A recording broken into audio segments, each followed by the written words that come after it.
This is Real Estate 360. I'm your host, Steve Vaza with the Vaza Company. I have the pleasure of having David Begelfer here today with me. David is the Chief Executive Officer of NAIOP, Massachusetts. David, welcome to the show. Pleasure to be here. Yeah. Shaping up to be an exciting 2018, huh? It was an okay year. You know, we sort of barely got through it there, but no, it was another boom year after yet another boom year, after another boom year. So things have been going very, very strong across all sectors. They really have. I mean, you know, you and I, we've been in this industry for a long time now, and you know, we've seen the highs and we've seen the lows. I personally think that there are some great tailwinds behind us still.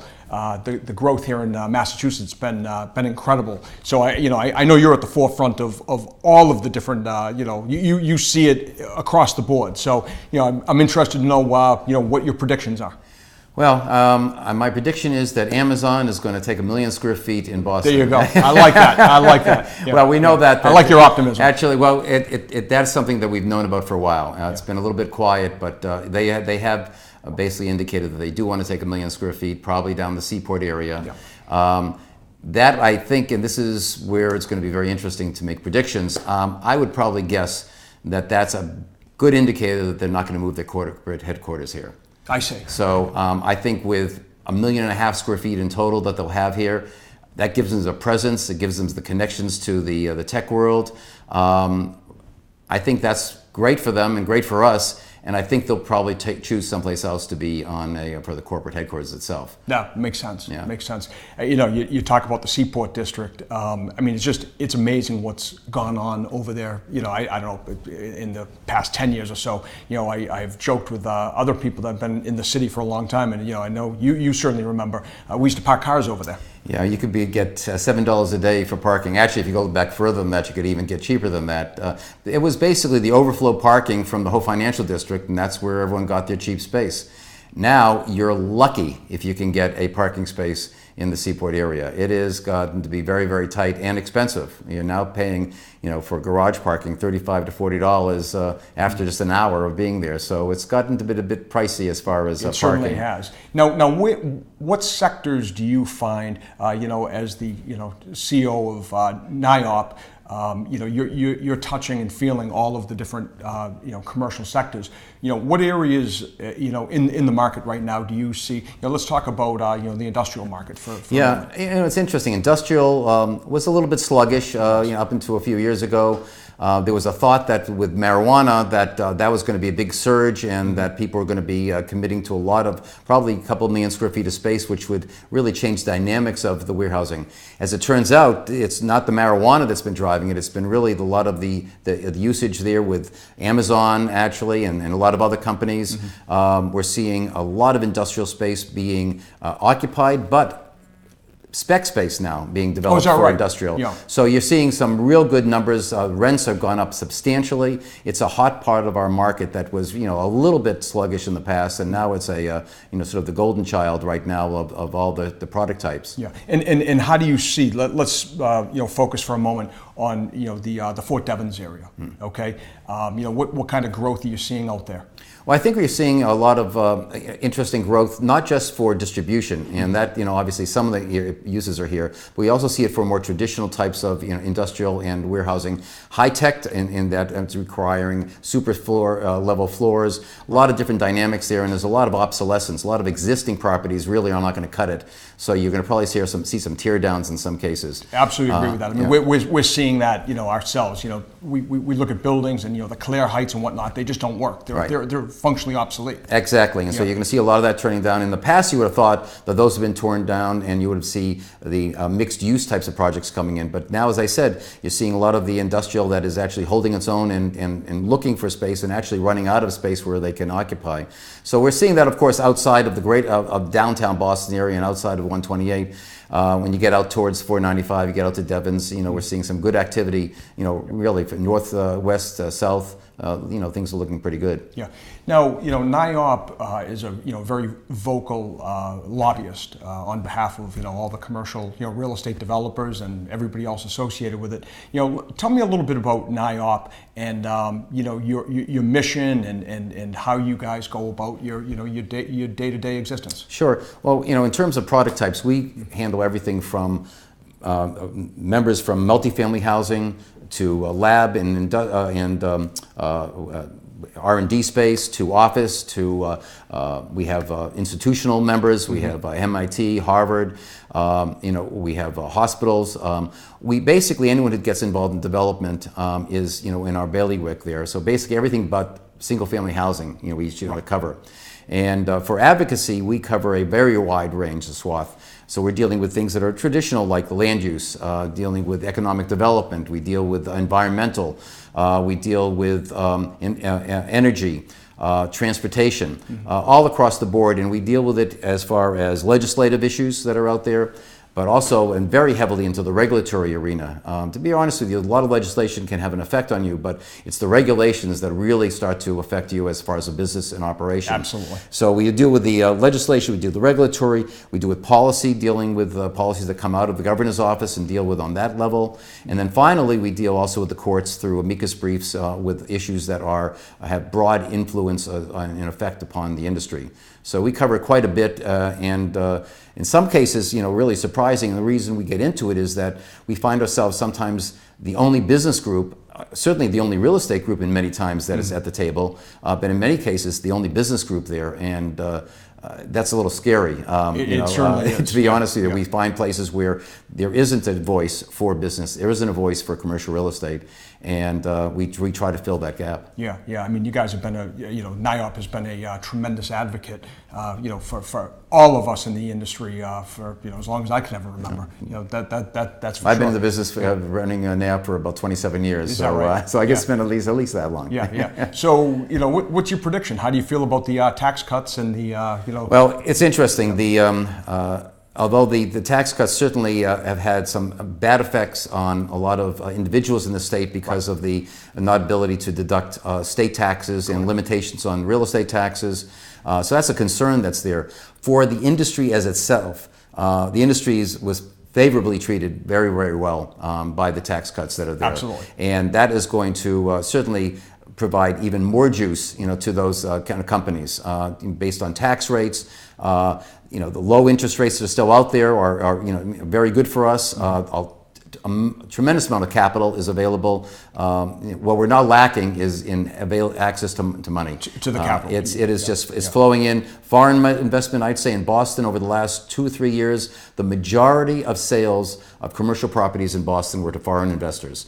And no one particular one, we're talking across the board, everything from China to Norway to Germany to Canada, right, everywhere across the board. Yep. So it is a tremendous influx of new investors and new money coming into the area there. Well, I'm fortunate. I do a lot of traveling, and everywhere I go, everybody knows Boston, or it's one of the top cities that they want to come and visit.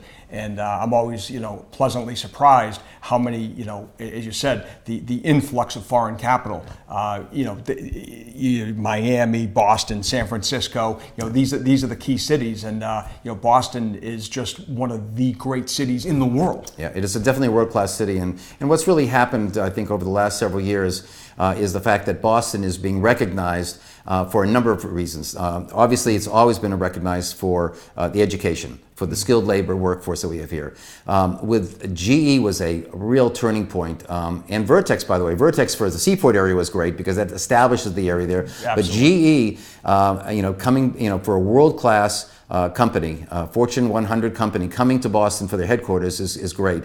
Having Amazon basically say, we're going to come with 1 million square feet here, reinforces that type of It's such a validation there. of how great the city is. Yeah, and I say that now you're going to be having more companies that at least are going to be having a tour of Boston before they make a determination if they're moving, where they're going to move. And that puts us on the map there, and I think that really bodes well for us. It really does. And it's interesting because I talk to people often, and there's always a concern that, with all of the rental housing, the multifamily housing that's going up, that there's going to be an oversupply. And, quite candidly, I don't see that. No, I agree with you completely. Yeah. If you take a look on average over the last 20 years, we have underbuilt for housing. There was, up until maybe about 5 years ago, 6 years ago, we really didn't build very much new apartment buildings in Boston. It has been recently that rents have gotten high enough that you can justify to build, and we're building quite a bit of them, and they're pretty much fully occupied. There may be short-term, 1 to 3 month kind of softness in the market, but long-term, we need more housing, even more than we have right now. And you're seeing the millennials who really want to be downtown. They're moving into buildings. The Ink Block, for instance, this is an interesting thing to talk about. We have new neighborhoods which are forming up that you would have never believed before that would have people interested in living and working. Well, the Ink Block's a great example. Ink Block is a great example, but you got also Fenway. I grew up in the area here, and you brought your car down and you parked your car for going to the game, and that was it for Fenway. Fenway now is a hot area there. You have Boston Landing, where New Balance is creating a whole brand new neighborhood that's going there. You have Harvard establishing with the Austin Yards there a multi-million square feet of live, work, play that's going to be there. Neighborhoods where you never thought they were are occurring right now. So we're opening up all new areas, and we need more housing for those millennials that are coming there, for a lot of empty nesters that are moving downtown.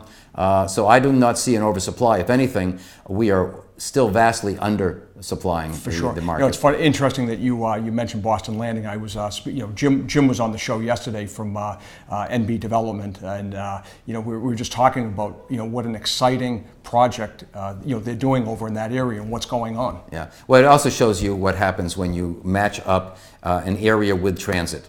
That area would have been okay, and it was okay. New Balance actually went there before there was the transit station there. That's right. But now that you're seeing the transit station there, you're seeing more housing that's going into the area there, more businesses that want to be there. Stop and Shop right next door is going to be building a apartment building, on their site that's there. That whole area is transforming. You have a lot of low industrial areas that are currently there. That's all going to be transformed over the next 5 years. And it's a perfect example. I see in so many cases where you talk about the transit-oriented. The state is really doing a fabulous job in working with developers and local communities to sort of continue to harness that whole. Yeah, I'm glad that you bring that up there. It's so important, the transit, and if I may put in a voice of support for the governor and Secretary Pollack of Transportation. As we should. People look on a day-to-day basis and say, this is just not a world-class transit system, and it isn't.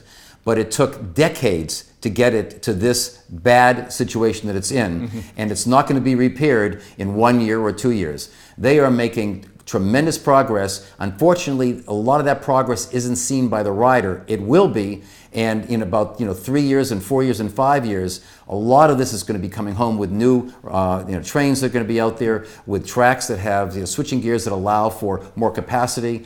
But it takes the time, and people are frustrated, I know that, but it's going to be worth the wait. Yeah, absolutely. Well, everything you've said here, it's just, there's so much going on in Boston. There's so many different segments of the market, and, I can't really think of an area right now that's not doing, whether it's Cambridge or the Seaport or, the suburbs. All of the markets seem to be doing, tremendously well. And, like yourself, I talk to developers, I'm a real estate investor, developer. I haven't seen this type of positive, enthusiasm in years. All the lenders I talk to, there's a tremendous amount of capital, but it's being, the lenders. I think they're prudent. It's rational lending. Well, actually, they're also, and they're nervous a little bit there, and you're seeing some of the underwriting that they're pushing back a little bit there. That's the first indication, that you have one sector that is a little nervous. That being said, we're still seeing, as I said, a lot of strength. Cambridge basically has zero vacancy, if you will, for office. But in all the areas where you have this growth, you also have the potential for new growth to occur. we're not closed out. Cambridge has the Volpe Center, which is going to allow for MIT to develop several million square feet more of space that's there. And we're still attracting, companies from around the world to, come into that area there and to be in Kendall Square. It's amazing. We're the leader in pharmaceutical. Oh, absolutely. You take a look. I think we have, 90% of the major pharmaceutical companies that are, have a presence in Kendall Square that's there. That being said, and I almost feel like we're only talking, it can only be rosy and there's nothing happening. Some things we're also seeing is that some of the tech companies that are starting up that haven't been making money are expanding, because they are seeing their growth there. How much of an overhang they're creating out there, I don't think it's the dot-com kind of explosion of space, but I think you're going to see for some companies that they will have expanded maybe too fast. Sure. The good news is that there are a lot of other companies coming along there, so it's not the time where we're going to see just everything sort of collapse and therefore we have a problem. We have a very diverse market that's here, basically because of the schools and the hospitals and the tech that's been forming up there. Mm-hmm. Interestingly enough, in Boston, tech usually did not stay in Boston. They wanted to be in Cambridge, and that was the only place. I think partly because of the millennials, gravitating to live in Boston. Mm-hmm. A lot of tech companies are now coming into Boston, into the financial area, into the seaport area. Interesting enough, it's staying. But what interesting is that traditionally it was the high-rise towers mm-hmm. that attracted top rents. These tech companies like being close to the ground. Yeah, they want to be within the first floor, 4 floors. Yeah. And interesting that was a space that was probably in the past not the most valuable space. This stuff is now going at a premium. Yeah, so it's amazing how things change. Who would have figured that? Who would have figured it? Yeah. I mean, you look at Iron Mountain that went into, I think the second and third floor over at One Financial. Mm-hmm. That space was vast. It was more of the, I think they had a lot of computers set up there. This space was a tough sell. Iron Mountain came in there and took the whole place over, created neighborhoods within it and open landscaping, and they got a great deal. It's incredible what they've done over there, no question about it. So what do you see on the horizon? Let's just talk about the 2018 and what's on the plate for NAIOP and where you see certain issues and your forecast. Well, I think that certainly, as I said, the market is going very strong. We're really happy about that. We provide at NAIOP, we do about 45 programs a year, and they vary from our breakfast programs where we have maybe 400 people to a leadership institute we have for mid-level managers and companies to be moving up the ladder, and we have about 30 people that participate in that. We have an awards dinner that has about 1,000 people. We have a golf tournament that for heading home, we've already raised this year up to total for the time we've done it about $2.9 million for them. We're really excited about that. But we're also focusing on a lot more on what we call NAIOP Mass University, providing with programs that are much more targeted to very specific topics, smaller groups of people, better for networking, better for giving a lot of information out on a particular area, whether it's construction management or office leasing or negotiating, and we're creating a whole portfolio of these courses. So we're offering that to our members, and that's been working out very well. That's something that they really want to have. They want to have their members, their employees, really get the skill set that they need to move up to the next notch there and move that company forward. Yeah, that's very exciting. On an advocacy basis there's just an awful lot happening because and we have a 2-year session for our legislature. Mm-hmm. In reality, it comes to a close on July 31st. And traditionally, the way things are, most of the activity occurs in the last week or two, with a lot of bills that have the chance of going forward. So we're keeping track on a lot of those, and there's quite a bit out there that I think we're nervous about, but where we'll do our lobbying and making sure that people are aware of the problems with some of these things and make sure that the right thing happens. Right. Well, you're a great advocate for all of us in the real estate industry.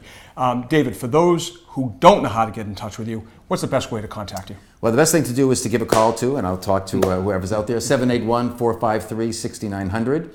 And you can hit any extension from 1 to 6 and you'll get the right person.